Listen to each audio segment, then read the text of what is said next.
Hello, Cynthia. Hello. Hi. Hi. Well, that. Where I can't see myself. Can you see me okay? Yes, I can. I can. Welcome. And how are you? I'm good. I'm good. It's just, enjoying the speckles of sunshine this morning. What about you? Yes, fine. Yes, fine. I see that is Martuga there with you, or is she joining on another platform? No, Magda is just joining the conversation, but we have talked about the discussion today, so it was very much a collaborative preparation. I'll just be representing Red Zenith today, and Magda represents it on other days. Great. So let's start. So welcome. So just a little bit to say, this is Cinzia D'Ambrosi from the Photojournalism Hub, and it's a platform that promotes photojournalism and independent journalism and advocates for human rights and social justice. And today we are in conversation with the Red Zenith Collective, which is a new collective. We're all going to find out a lot about it today, I hope. And I'm here with Zula Rabikowska, do I pronounce it correctly? Yep, and she's the co-founder, yes, she's the co-founder of the Red Zenith Collective with Marta Grabowska, if I'm correct. So yes, I'm really excited that when I heard about your collective, I was like, wow, I definitely wanted to have a conversation with you. It's a wonderful platform that is meant to empower and is meant to support women and in the creative industry, and in focusing from women from the East and Central Europe, and that's I think it's quite interesting and probably very much needed. So Zula, please do tell them what you think. Why do you think the Red Zenith is needed? First of all, that's a loaded questions. But yes, it is. It but probably brings It's a very yes. I think to start off this discussion, and I'm sure everyone else that has joined the call today is wondering exactly the same thing. So I think to answer this question, I'll just quickly give an overview how Magda and I met back in 2019. And Magda is also a Polish creative. She's a curator and art historian. So we met through another talk that she was organizing. She then invited me to do an exhibition, and we quickly realized that we are aligned in terms of our interests and what we think deserves more attention in the current day and age. So when COVID started to happen, we definitely, on a personal level, as artists, felt slightly disconnected, disjointed. There were less opportunities available to connect with other creatives, to showcase work, to have conversations. And I, in the meantime, was organizing online symposia in preparation for a project that I'm carrying out about post-communist female identity. And through this research, we quickly also realized that there is actually a lack for a space like Red Zenith, which focuses on women, non-binary and female identifying individuals, as well as creatives from Central and Eastern Europe. So it was a mixture of our personal experience and observations and research that made us realize it's time to do something about it. Well, that's interesting, because that's exactly what it leads me to my next question. I don't know if you would be able, if you have to share some of those personal experiences that led you to think this is it. We really need a platform of this kind. Don't know if you'd like to share that today. Yes, absolutely. So, I mean, personally, at the start of, I think it was in March and April, I had 2 exhibitions planned in London to exhibit my photographic work. One, the project that you are familiar with, actually, Cynthia, about the Vietnamese diaspora in Poland. And I just, all those opportunities were cut for me. So I was personally impacted. So we designed this online platform just 6-7 weeks ago. It hasn't been up and running for very long for the time being. And so far, we've had a lot of great people reach out to us. I can see Marta on the conversation. I can see Karina as well, who is an amazing creative, helping us to carry out research, and is definitely contributing to our social media program. So it was just this void, you know, that materialized for me, that I wanted to tap into and connect with other people and have discussions about various topics. I also wanted to educate myself, you know, what does it mean to be Central Eastern European? A lot of the time, I think we have stereotypes or images about those regions. So I felt, wow, if I'm Polish and I have this need to educate myself, I'm sure other people would be interested in finding out more about those regions too. So we work with people who are in any way, shape or form, and this is a very loose, you know, interpretation, linked to those regions. So if you are an Icelandic poet writing about Prague, we would love to hear from you. You know, as long as your work is in some way, shape or form related to Central and Eastern Europe and is helping to expand that understanding of those regions, definitely Red Zenith is the right place for you. So we don't want to exclude, we just want to have that kind of united focus, but we welcome people. You know, you don't have to be born in Central and Eastern Europe to respond to our open calls or take part in any of our discussions, you know, not at all. That's amazing to hear. So let's actually, would you mind to talk to us about your program? Is it online, face-to-face? What does that comprehend? And yeah, what kind of activities we are gonna be seeing from your platform? Yeah, so our summer program has kicked off last week, and everything that we're doing at the moment is online. In the future, we hope, once we know there is no second wave of coronavirus and things are a bit more safer and people who are not shielding, etc., are able to participate, we will start to create a face-to-face program. But that's in the faraway future. Well, not far away, but not in the immediate future. In the immediate future, we've got a series of very exciting events. Like I've mentioned, all of them are online. Most of them are on Instagram, so you can see the program that we have on our page. We've also have a link tree on our profile, so you can click there if you're interested, see exactly what we're doing. And it's a series of conversations with creatives and artists from different countries. So next week, on the 16th of July, we've got an incredible event. And Cinzia, I've invited you already, but if you are just our call, that I also encourage you to join in. It's about racism and the way it materializes in Eastern and Central European countries.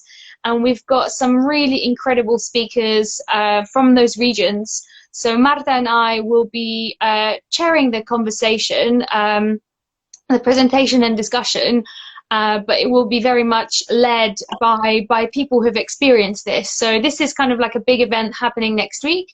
And we also have a series of discussions, exactly like you and I are having with Photojournalism Hub.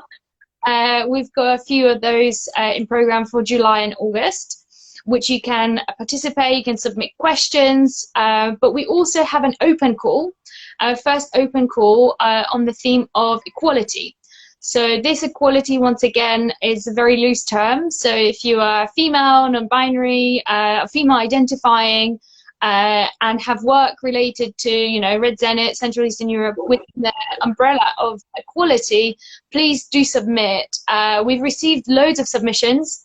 Honestly, it was amazing to actually see the response from people so far. We would love to see more writers and poets and playwrights. We're predominantly receiving a lot of visual submissions, videos and pictures and photos, which obviously is fine. But our Red Zenith approach is interdisciplinary. So we are working with people who are connected, you know, with different elements of the arts, not just visual workers. So I should make that clear. You know, if you're a chef and you feel that your work somehow relates to the theme of equality, please get in touch as well. Someone just submitted a question. What time is the talk on racism happening next week? Thank you for the question. On top of my head, I think it's at 7 p.m. UK time, but there is a link, like I've mentioned, on the Red Zenith profile. So have a look in there, as it's written on there. But on top of my head, I think it's 7 p.m. So I have a question. Is your program always in English, or do you think you will embrace East European languages as well, or how are you reaching out, let's say, in Eastern Europe? So like I've mentioned, we are working with those people who are based in the UK as well as local artists. Because we work with so many countries, English is, you know, still that international language. So for the time being, that's our main mode of communication. Marta and I obviously have Polish skills, so we are able to penetrate to Polish artists, and we do have Karina, who is helping us, you know, reach out to other countries as well. We are in the process of applying for funding.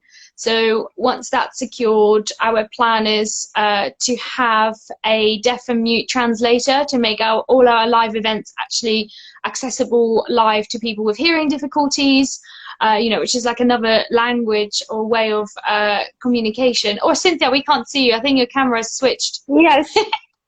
No worries. And obviously, you know, we are very much about paying people for their time and contribution. So once that funding is secured, we will then be able to pay translators and people that speak those other languages, which in the long term will help us make connections with other countries. Cinzia, you're gone. I can see your table and your ceiling, I think. I know. And somehow it just doesn't revert back. Yeah, it is. It was quite funny. Sorry about that. Here we go, technology. So you really, I think that there's a question that I think that pops up, probably not just from me, but from quite a few people, that creatives, and they joined us. It's like, why do you think it's important to form a collective? That would be an interesting thing to hear from you, and, you know, perhaps talking about, you know, what's the strength of it, and how, you know, what's the benefit to it? Yes. I think the arts in general, the area that I am most familiar with, as I'm sure it's the same for you, is photography. That's kind of where I operate in. The great benefit of having Marta on board, obviously she brings on another skill set that's very new to me in her knowledge and networks, and same with other people that are jumping on board. It essentially makes us stronger, more skilled. We're able to reach out to other people. But the biggest benefit, I think, of being in a collective or not working alone is the arts is such an unregulated industry. You know, there is no clear career path or guidelines. It's not like if you're a dentist or even a teacher that you finish a certain education and have a strict idea of how to operate and how to earn a living from the work that you do.